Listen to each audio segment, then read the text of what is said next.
Hey everybody, today I want to share with you something called a seller's estimate of closing costs. So it's huge. So when you list with anyone, preferably me, this will all be done on this sheet of paper so you know what your final number is when you get ready to sell. So it breaks down into a bunch of different categories. The first one is the sales price. So if you're selling $500,000, that goes in there. Then the next part is your mortgage payment. Then the next part is what your payoff is. And your payoff also needs to include any outstanding liens against the house, meaning solar. Please don't put solar on your house if you're selling in the next year or 3 or 5. Do the math, people, because if you have to put $60,000 worth of solar panels on your house and your utility bill, your Dominion bill is $250 a month and you're gonna have to sell it in a couple of years, just do the math. That's all I'm asking. If it makes sense, do it, whatever. We also put in your, if you are selling and your buyer needs closing costs, I put that in there. It's called seller contribution, paid on behalf of the purchaser. So that's you as a seller helping your buyer pay the closing costs so they can buy your home. Sometimes it's something to consider. Sometimes they add that number to the sale price, so they basically finance their own closing costs. The next couple lines are brokerage fees, meaning listing agent and buyer agent. And the average brokerage fees now are 2.5 and 2.5, 5%. And trust me, people, I'm worth 2.5%. I will make more money for you than you sticking a sign in your yard and hoping somebody drives by it and gives you the number you want. And oh, that's right, whether they can afford it or not. But anyway, we're not going to go down there. Closing costs for a seller is the next line. Now, your closing costs are anywhere from $1,000 to $2,000. Just depends on, a lot of times, the settlement agency you use and the attorney. So those fees are broken down. The next thing is the county wants a piece of you also. So you'll have a recording fee. If you have one note or one mortgage, it's like $50. If you have two, it's 50 times 2. So, and don't forget, if you have a home equity line, the home equity line, even if you don't owe anything, has to be closed. And it has to be, make sure that you're not responsible for it anymore. So, because it's attached to your home, it's attached to the value of your home. The other thing is, obviously, solar panels need to be noted too here because they're part of your payoff. Regional sales tax or transportation tax. We're lucky here in this area, we don't have that. So you won't have to worry about that. The other thing is grantor's tax. The county wants $1 for every 1,000. So if we're selling it for $500,000, obviously your grantor's tax is going to be $500 that goes to the county to release your note and allow you to move on.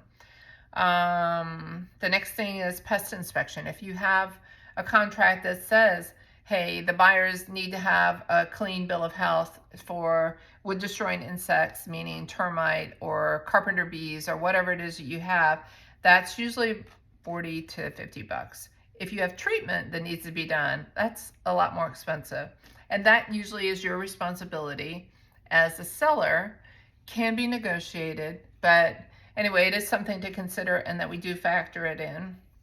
The other things I usually put in, $1,000 if you have a well and septic, and the contingencies for the sale of the contract, or on the contract for the sale of your home, ask that you do a well and septic and inspection, as well as sometimes they want you to dig up the distribution box, make sure all the lines are cleaned out, and have it pumped out. Okay, so those are things that it's about $1,000, and $1,000 is a lot of money, but I build that in, I factor it in, and you may not have to have any of that. The buyer may say, no, we're golden, we don't need it.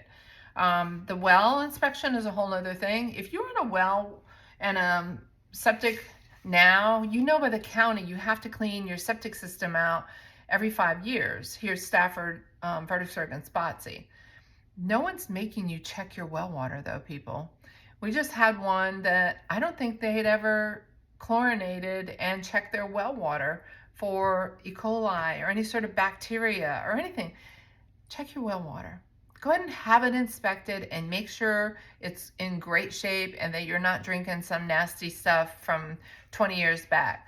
So that's been a little bit of a pain for us right recently. We just had one with a well and septic, and the well water was what gave us heartburn. But anyway, past that. But I put $1,000 in there for well and septic. And don't be proactive and get your septic pumped and your well done if you are thinking about putting it on the market. Don't do that yet. Wait till we have a contract in place, and then you may want to do it once you decide you are going to list your home. But talk to me or a professional about it before you just go and do it, because they're only good for a certain amount of time. And if you do it and then we don't, for some reason or other, you choose not to put your house on the market for 6 months, you maybe have wasted that money to have these tests completed. Proactivity is good, but some things are timeline sensitive. The next thing, I always put $2,000 in for repairs. And the reason I do that is because some of the homes may have radon that needs to be remediated, or they may have some things on a home inspection that come up that you're thinking, hey, we got an amazing sale price on this contract. Yes, we'll go ahead and we'll get some of these things repaired for our buyer. So I put that cushion in there. So again, it makes it look like the number at the bottom is the worst case scenario number if you have to pay for all these other things I put above. The other thing, if you live in an HOA, you have to make sure that your HOA has approved everything you've done to your house. So like our last big house, we built a pergola, we had a fireplace built, we had a big deck extension, we had a 3-level pond. Over the 15 years we were in that house, and we never asked for approval. So in order for us to sell the house, we had to go back to the HOA and get approval from the HOA on all these items. So HOA does their thing. They're going to inspect, and they're going to make sure everything is legal that you have done, as well as if there are some repairs that they want done. Depends on your HOA. Depends on how strict they are. So I put in $325 to $500 for the HOA documents to be prepared, ready to convey to your buyer. They're usually not that much, but that again is a cushioned number. The other thing, again, I put like $60,000 for solar panels or a home equity line if you have that, but those numbers should be reflected up at the top. But one way or the other, you have your sales price final, then you have an estimate of all the things that nitpick that come together that add up to be that number, and then your walkaway number, and your number of which you're going to have your proceeds come to you. And in this market, you guys, you may have 35% equity. Unless you own it outright, then obviously you have 100% equity.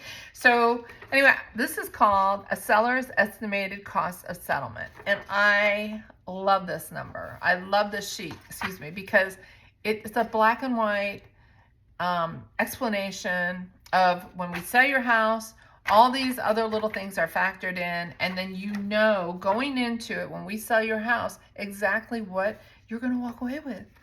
Anyway, missing moment from the kitchen. Anyway, hope you guys are having a great and we're welcoming fall. Bye.